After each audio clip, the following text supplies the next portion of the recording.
Ah là là là là, les vacances d'été, celles que tout le monde considère comme le meilleur moment de toute l'année. On a tous une saison préférée qui nous appartient, ça c'est indéniable. Mais est-ce que c'est vraiment la meilleure période et la plus tranquille et la plus agréable? Pour ma part, je n'ai jamais vraiment eu de tranquillité durant cette période, et ce notamment à cause des cours. Mais je vous raconterai tout ça un peu plus tard dans la vidéo. Juillet-août, c'est un peu comme une rivalité Gogeta-Végétaux, chacun préférant son mois plutôt que l'autre. Et si on devait les diviser en deux catégories, il y aurait la team des étudiants pour juillet et la team des travailleurs pour août. Juillet, c'est plus proche de la fin des cours et plus éloigné de la rentrée. Et août, majoritairement la pause estivale de toutes les entreprises, et donc des congés à poser pour tous les salariés. Vous l'aurez compris, le thème de cette vidéo est les vacances estivales. Est-ce que vous saviez qu'en réalité, les vacances de juillet et août venaient de l'Antiquité? Les Romains célébraient les mois de juillet et août avec des festivals dédiés à leurs dieux, comme Julius César pour le mois de juillet et Augustus pour le mois d'août. Ces célébrations étaient accompagnées de périodes de repos et de divertissement. Mais ces éléments n'expliquent pas pourquoi il y a 31 jours pour ces mois. L'explication viendrait en fait du désir de Julius César et d'Augustus César d'ajouter plus de jours à leurs mois respectifs pour égaler la longueur du mois de janvier, qui comptait déjà 31 jours. À cette époque, le calendrier était basé sur le cycle lunaire, et les mois étaient déterminés en fonction des phases de la lune. Ainsi, pour éviter tout déséquilibre dans le calendrier, le conseil d'État romain a décidé de satisfaire leurs désirs en ajoutant 31 jours pour ces deux mois. Cette tradition s'est perpétuée au fil des siècles, évoluant ainsi de culture en culture et d'époque en époque. Aujourd'hui encore, de nombreux pays continuent de respecter cette tradition millénaire. Mais pourquoi ces deux mois ont été choisis pour les vacances? Plusieurs raisons peuvent expliquer cela. Tout d'abord, ces mois correspondent généralement à une période de beau temps dans de nombreuses régions du globe, offrant ainsi des conditions idéales pour les activités estivales et les voyages. De plus, juillet et août sont souvent considérés comme des mois creux sur le plan économique, ce qui facilite la fermeture des entreprises et permet aux travailleurs de prendre des vacances bien méritées. Mais est-ce que tous les pays adoptent ces vacances estivales? La réponse est non. Les périodes de congés varient considérablement d'un pays à l'autre. Par exemple, dans certains pays scandinaves, les vacances d'été peuvent se concentrer davantage autour des solstices d'été, tandis que d'autres régions du monde peuvent avoir des périodes de vacances différentes, comme le Japon par exemple, qui encourage à prendre des vacances plus courtes mais plus fréquentes tout au long de l'année, plutôt qu'une longue période estivale. Et qui dit été dit forte chaleur et donc glace à gogo. Parce qu'en été, impossible de résister à une bonne glace, qu'elle soit artisanale ou celle du marchand du coin. Personnellement, je préfère celle de Amorino et les McFlurry.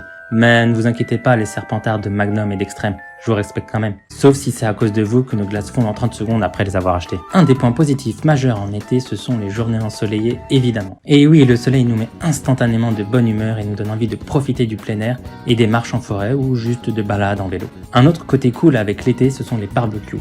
C'est toujours un régal de profiter du beau temps avec de bonnes grillades en plein air.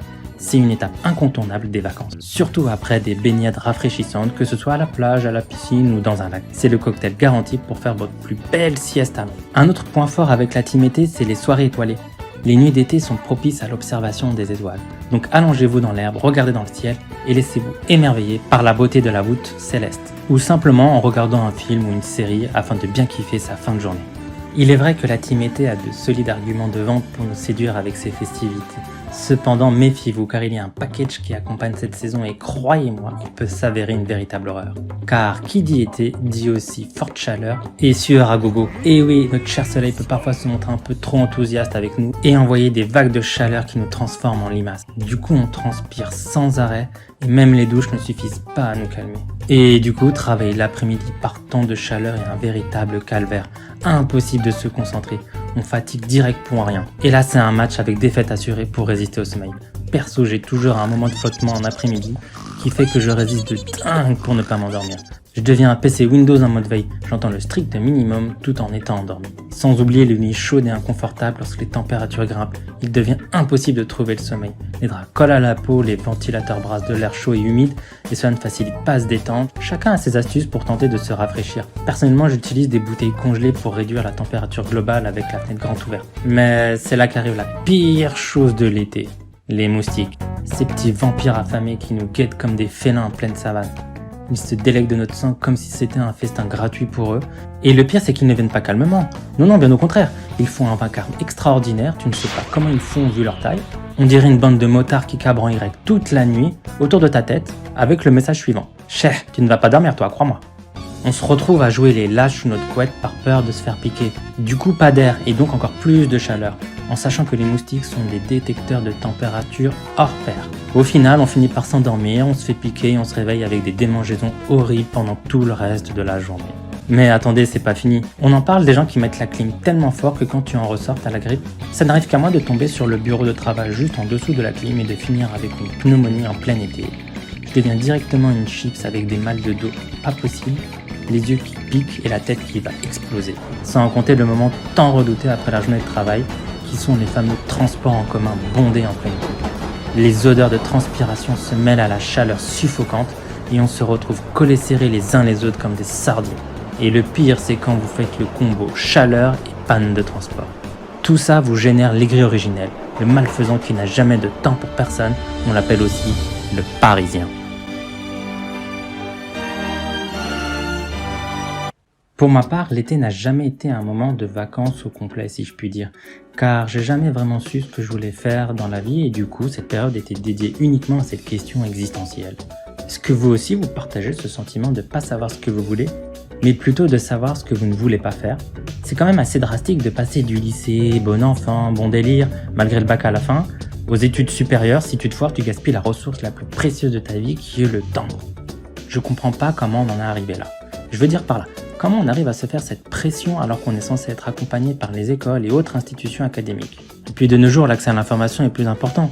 Donc comment on en arrive là? Le truc, c'est que pour beaucoup d'entre nous, après le lycée, on sait pas grand chose sur la suite. On théorise la vie d'après juste à cause du business promotionnel de certaines écoles. Et le pire, c'est que chaque choix va déterminer comment les gens vont te regarder dans la société plus tard. Si on était dans un jeu vidéo, ça se passerait comme ça. La prépa, classe noble à tendance arrogante avec intelligence plus 200% par allié de catégorie amis réels qui ne te poignardent pas avant les concours. L'université, classe évolutive de type Digimon. Donc soit t'es rigoureux et c'est level up assuré, crois-moi, soit t'es distrait et là c'est mode Izanami. Tu passes sur toutes les spécialités qui existent dans ton université et tu vas les refaire encore et encore. Vient ensuite les BTS et les IUT, classe villageoise à fort potentiel qui était mal considérée mais avec la méta actuelle de la vie qui est l'expérience vaut plus que tous les diplômes. Du coup cette classe est la plus optimisée entre savoir sans stress et expérience rapide. Et pour finir les élus, ceux qui ont tout fait et qui savent tous les rouages de chaque formation. Ils connaissent les mystères de notre univers et la légende raconte qu'ils savent où est le One Piece. Bon, il existe bien entendu d'autres formations et nous les aborderons dans une prochaine vidéo. Et de mon côté, c'était plutôt sportif de bien gérer cette idée de parcours professionnel, mais là également, ce sera le sujet d'un autre format. Petit spoil, je fais partie de la team Kurapika.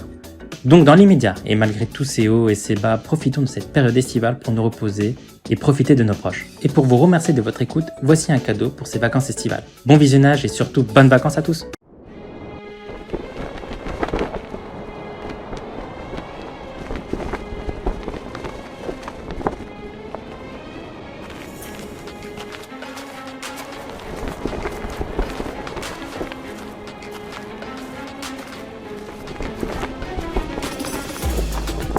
On l'a finalement rattrapé, hein. Ça n'a pas été facile. Il va prendre cher celui-là, crois-moi. Évite de le provoquer, il ne sait rien de ses pouvoirs, tu sais. Donc, comme ça, vous avez réussi à me suivre. Je peux dès à présent vous féliciter pour cet exploit. Non mais regarde-le se vanter celui-là, là. Je vais lui faire regretter son arrogance à lui, crois-moi. Tu devrais attendre un peu avant de lancer une attaque. La lampe est toujours avec lui. Ouais, mais c'est justement pour ça que c'est le bon moment. Ah bon? T'as une idée derrière la tête pour la récupérer alors?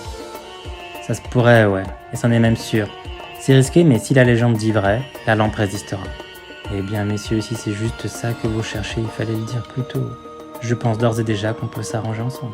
Et tu crois qu'on va négocier avec un voleur? Ah là là là là, tu vas continuer à le provoquer encore longtemps? Tu m'as l'air d'avoir le sang chaud un peu, toi, non? Alors écoute bien, c'est un deal que je vous proposerai qu'une seule fois. Et que veux-tu en échange? Au vu de vos capacités, il serait dommage que vous disparaissiez. Je veux donc qu'on fasse équipe jusqu'à la rencontre d'une certaine personne. Et ensuite, je vous transmettrai la lampe. Qu'en dis-tu? Entendu, ça marche pour moi.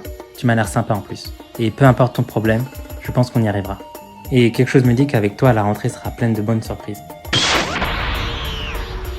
Salam animé à toi, j'espère que la vidéo t'aura plu. Partage-moi en commentaire si tu passes de bonnes vacances et si tu sais déjà ce que tu veux faire pour la rentrée qui arrive. N'hésite pas à t'abonner, liker et à me suivre sur les réseaux sociaux. Sur ce, je te dis à bientôt pour de nouvelles animations.